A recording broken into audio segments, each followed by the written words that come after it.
안녕하세요. 오늘 여러분과 함께 루돌프 슈타이너의 1920년 강연록 일부를 좀 깊이 들여다보려고 합니다. 혹시 그런 얘기 들어보셨어요? 고대 그리스인들이 파란색을 지금 우리처럼 그렇게 뚜렷하게 보지 못했을 수도 있다고요? 네, 맞아요. 그 지점이 오늘 이야기의 아주 흥미로운 시작점인데요.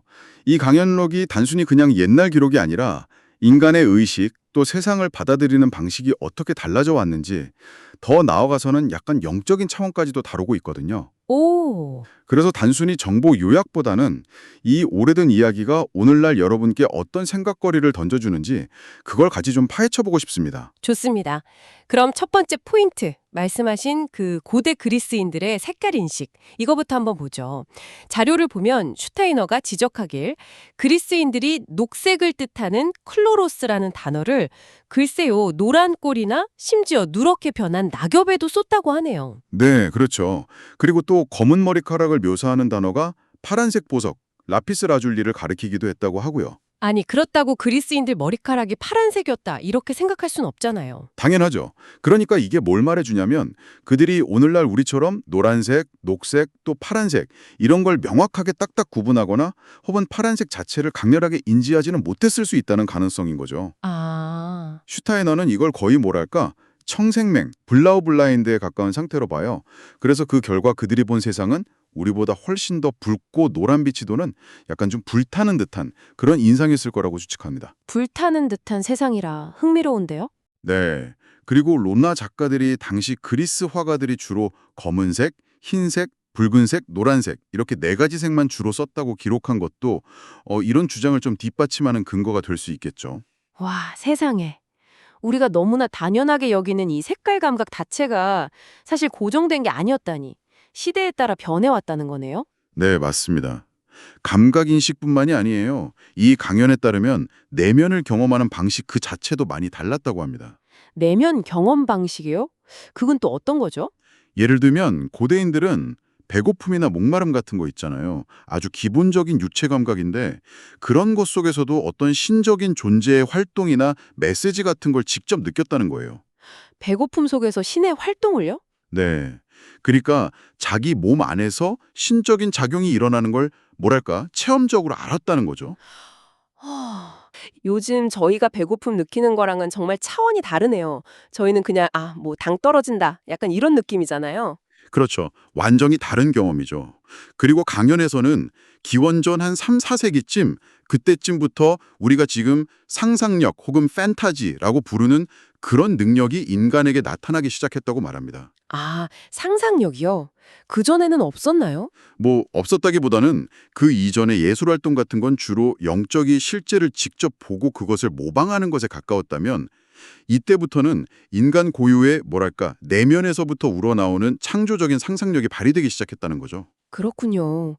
영적인 걸 보고 따라하는 거랑 내 안에서 만들어내는 건 정말 큰 차이인데요. 맞습니다. 그리고 이런 의식 변화의 흐름 끝에 이제 현대의 지성주의 그리고 물질주의가 자리 잡게 된 건데요. 여기서 슈타이너가 또 아주 흥미로운 어쩌면 좀 도발적인 관점을 제시해요. 어떤 건가요? 많은 전통적인 가르침들이 주로 죽음 이후의 영생, 그러니까 사후 세계에 초점을 맞추잖아요. 네, 그렇죠. 영원히 사는 거. 근데 이게 역설적으로 인간의 자기중심성, 이고이즘을 오히려 강화시킨다는 거예요. 네, 영생을 바라는 게 자기중심적이라고요? 네. 왜냐하면 결국 죽음 이후에도 나라는 존재가 영원히 지속되기를 바라는 그 마음 자체가 사실은 나라는 자아의 생존 본능과 아주 깊게 연결되어 있다는 지적인 거죠. 와, 이건 정말 생각지도 못한 관점이네요. 그럼 슈타이너는 어떤 대안을 제시했나요? 이런 자기중심성을 넘어서려면요. 그는 관점을 완전히 바꿔서 잉태 이전의 삶, 즉 전생, pre-existence에 대한 자각을 강조합니다. 전생이요? 네, 우리가 이 땅에 태어나기 전에 어떤 영적인 세계에서의 존재와 경험이 있었다는 걸 인식하게 될 때 현생은 단순히 그냥 살아남는 게 아니라 전생으로부터 각자 가져온 고유한 사명, 샌둥을 실현하는 과정으로 그 의미가 바뀐다는 겁니다. 아, 그러니까 죽음 이후만 볼 게 아니라 태어나기 이전까지 거슬러 올라가 봐야 한다는 거군요. 그렇죠. 그렇게 관점을 전환하면 사후 세계에만 집착하면서 강해지는 자기중심성에서 벗어나서 삶의 더 깊은 목적과 연결될 수 있다고 본 거죠. 와, 정말 삶을 바라보는 태도 자체가 근본적으로 달라질 수 있겠네요. 단순히 이론이 아니라. 네. 그런데 강연에서는 미래에 대한 약간의 경고 같은 부분도 있어요. 경고요? 네. 앞으로 사람들이 과거를 회상할 때 단순히 자기가 겪었던 일들뿐만 아니라 마치 그 경험 속에 원래부터 숨어 있었던 것처럼 느껴지는 어떤 악마적인 형상, 디모니시의 게스탈퉁 같은 것들, 즉 실제로는 겪지 않은 무언가가 자꾸 떠오르는 현상이 강해질 거라고 해요. 악마적인 형상이요? 그건 좀 무서운데요? 그렇죠.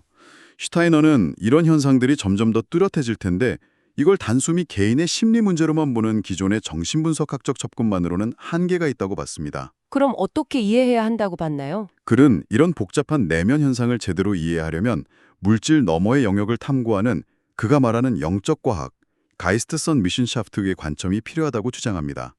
그러니까 인간 의식이 진화하면서 나타나는 새로운 현상들을 이해할 새로운 틀이 필요하다는 거죠. 결국 오늘 살펴본 슈타이너의 이야기는 우리가 세상을 보고 느끼고 생각하는 이 방식 자체가 고정된 게 아니라 계속 진화해 왔다는 점, 그리고 어쩌면 물질적인 이해를 넘어서는 더 깊은 차원의 탐구가 필요하다는 걸 아주 강하게 말해주고 있는 것 같네요. 정확합니다. 고대의 색깔 인식 변호에서부터 시작해서 내면 경험의 진화, 그리고 전생과 사명 같은 그런 영적인 개념의 중요성까지. 이 강연록은 정말 우리 자신과 또 우리가 사는 이 세계를 바라보는 아주 넓고 새로운 시야를 열어주는 것 같아요. 네. 자, 오늘 이 이야기를 들으신 여러분께 마지막으로 이런 질문을 한번 던져보고 싶습니다. 만약 우리의 의식이 지금 이 순간에도 계속 진화하고 있다면 우리 안에는 아직 깨어나지 않은 어떤 새로운 감각이나 능력이 잠재되어 있는 건 아닐까요? 그리고 나는 어디에서 왔는가라는 질문, 즉 전생의 가능성을 한번 진지하게 고민해 보는 것이 여러분 각자의 삶의 목적을 발견하는 데 어떤 영향을 줄 수 있을지 한번 좀 생각해 보시면 어떨까 싶습니다.